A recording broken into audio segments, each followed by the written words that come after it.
everybody. Welcome to our Essentials list. Drum roll. What is today's list, Lewis? Medium weight games. Medium weight strategy games. Strategy games. I'm so excited for this. What does medium weight mean? I don't even know what that means.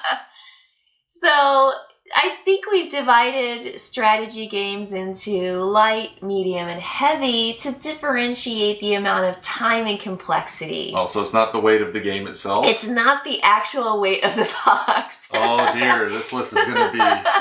I'll think of some real quick. Did you look up the wrong games? Yeah, so the way I define medium weight games are, it takes between an hour and 2 hours to play. Okay.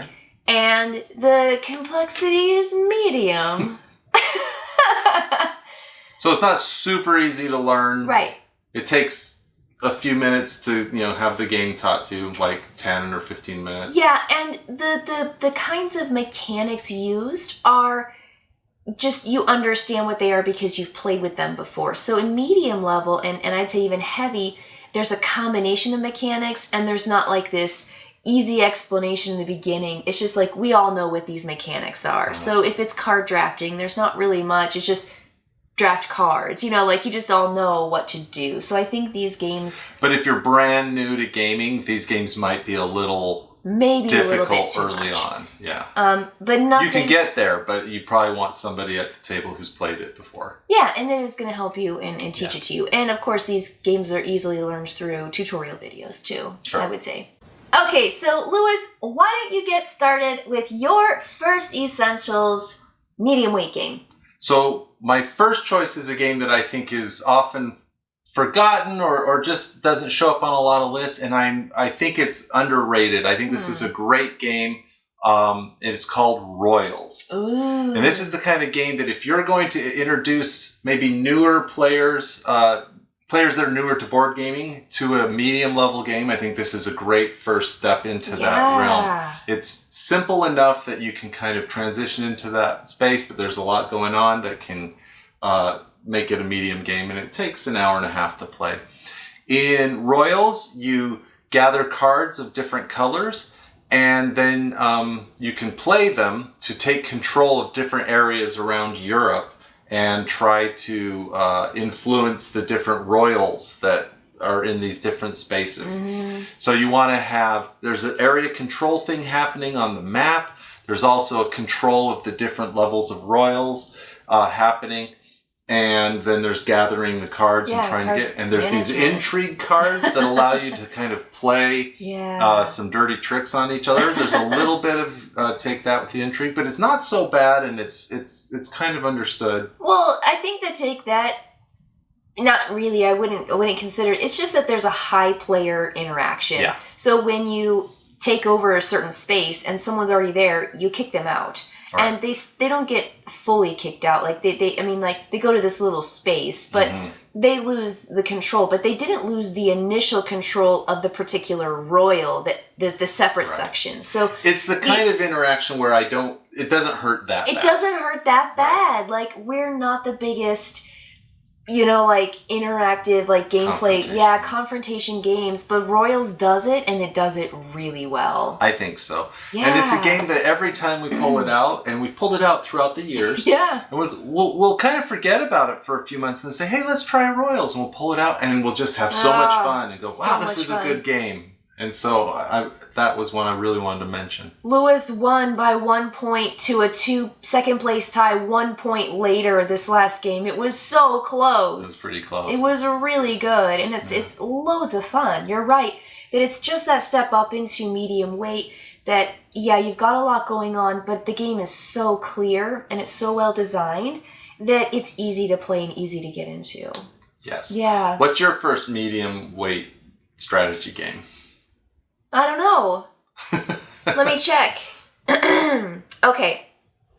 So, my very first recommendation for the medium weight level game is Kingsburg. Oh, yeah. Speaking of Royals, what is this? We have a Kingsburg Royals. What is that theme? But that's what's going on here. You have all these, the main board itself has all these pictures of these people with a number next to them. and then they give out a reward. And what you do on your turn as a player is you roll your colored dice, and you can combine dice to create larger numbers that you want to put them on. You can individualize, you can make each dice go on a certain player that gives a benefit. And it's just really, that's like the first part of every phase is rolling your dice and putting them out, getting the bonuses. But the game itself moves through this round where you have all these phases during the seasons, and you're doing certain things during each season. Right. It's that, I would say it's a little bit above weight-wise. It's a pretty Royals. simple system, but you have to keep track of a lot. Keep track of a lot, because you're building up your location, your town, and then you're also having to fight the enemy that attacks at the end of each round. Right. So you have to build up strength. And that's cool too. I mean, I think there's the expansion as well for Kingsburg that allows for an alternative fighting monsters that doesn't rely so heavily on just a luck dice roll, and I think I really like that system. I think the expansion for Kingsburg is fantastic. And if we're saying Kingsburg is essential, this expansion is also essential. I agree. Yeah. And I think there's just something really to love about that game with the dice. I like games with dice in them. I mean, I have games like Rajas of the Ganges and Discoveries are top of my list, and I like game worker placement. I like dice worker placement in games a lot. So it just has one of my favorite features in it. So I think it's just a really solid medium weight. Great theme, and I think it just fills that 1.5 hour strategy game gap for me. Yeah, it's great. Well, my next mid-level game is Dune Imperium. Now, this is a brand new game, and it's playing with the Dune IP, the new movie that came out.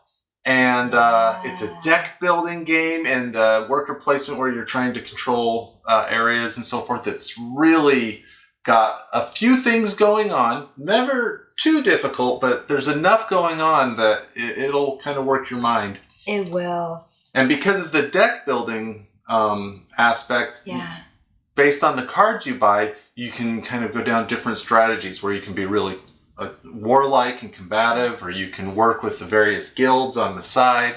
And so there's a lot of cool strategies and moves that you can make.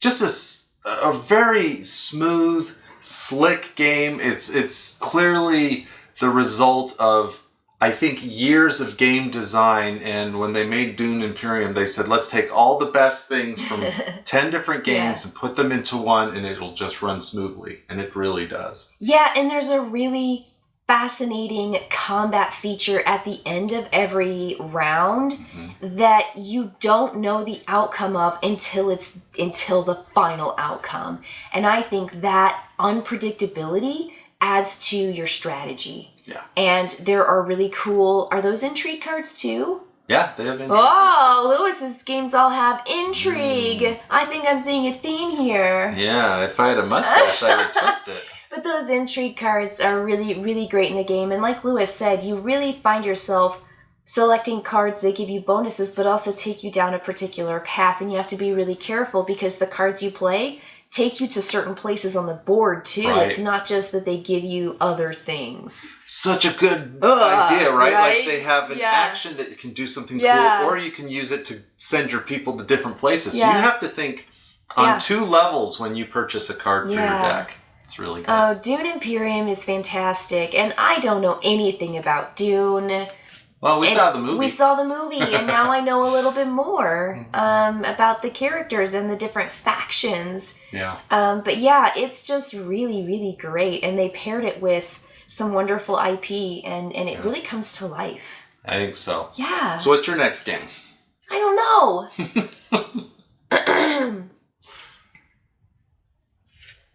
Is it Dune Imperium? It's not Dune Imperium. Okay, so my next game is pretty new too. And it's always hard for these lists to pick a really new game, but when you play something that is good and that is just so clean and fun to play and has this draw where you want to go back and do it again and again, my second pick does that. It is Lost Ruins of Arnak.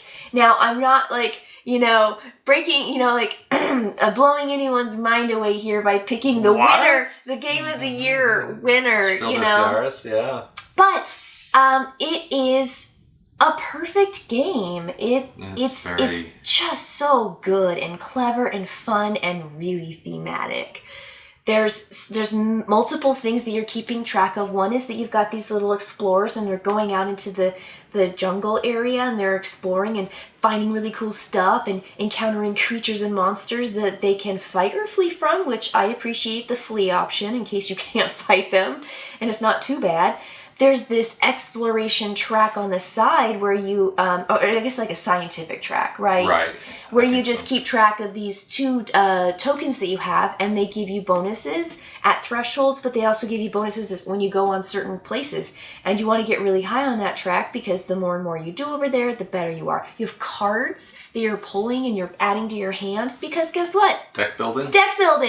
There's so many wonderful elements in this game that come together to create just this wonderful choice because you have 5 cards.